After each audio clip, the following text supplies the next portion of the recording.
गुजरात में party workers convention से खिताब करते हुए मियां नवाज शरीफ ने कहा कि मुल्क का सबसे बड़ा मसला लोड शेडिंग है, जिससे महंगाई और बेरोजगारी समेत दीगर खराबियां पैदा हो रही हैं। उन्होंने कहा कि मुल्क भर में लोग महंगाई बेरोजगारी की वजह से परेशान हैं और वो दिल से चाहते हैं कि मुल्क से महंगाई, बेरोजगारी और लोड शेडिंग का खात्मा हो।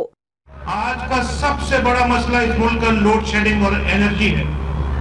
सबसे बड़ा मसला, इसी की वजह से बेरोजगारी बढ़ रही है, इसी की वजह से गुर्बत बढ़ रही है और इसी की वजह से महंगाई बढ़ रही है, इसी की वजह से और बहुत सारी खराबियां हो रही हैं मुल्क के अंदर, और इसी की वजह से पाकिस्तान की इकोनॉमी दिन ब दिन कमजोर हो रही है। एबटाबाद ऑपरेशन के बारे में बात करते हुए मुस्लिम लीग नून के कायद ने कहा कि ये एक ऐसा वाकया है जिसको कभी नहीं भुलाया जा सकता। मुल्क की खुद मुख्तारी की धज्जियां उड़ाई जा रही हैं। उन्होंने वाजे किया कि खुद इन्हसारी की बात की जाए तो जवाब मिलता है कि इमदाद के बगैर मुल्क कैसे चलेगा। वजीर आजम की चीन से वापसी पर आजाद कमीशन कायम कराएंगे और हुकूमत की तरफ से रुकावट डाली गई तो अवाम के साथ मिलकर एहतजाज किया जाएगा। मियां नवाज शरीफ का कहना था कि बेउसूली की सियासत ने मुल्क का बेड़ा गर्क कर दिया है। वादों पर अमल की बात की जाए तो जवाब मिलता है कि ये कोई हदीस या आसमानी सहीफे नहीं जिन पर अमल किया जाए।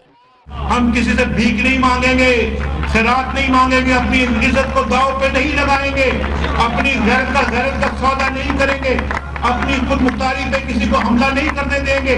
और अभी जो हुआ है एबटाबाद में हुआ है उसका पूरा हिसाब लेंगे और ये एक आजाद कमीशन बनाएंगे जो इस बात की तहकीकात करेगा कि कौन वो लोग हैं जिनकी वजह से आज ये दिन देखना पड़ा।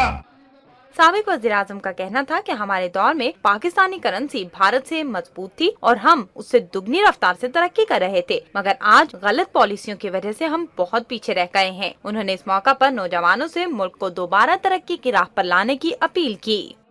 वो भी जमाना था जब एटमी धमाके हुए, उसके बाद हम पे पाबंदियां लग गई।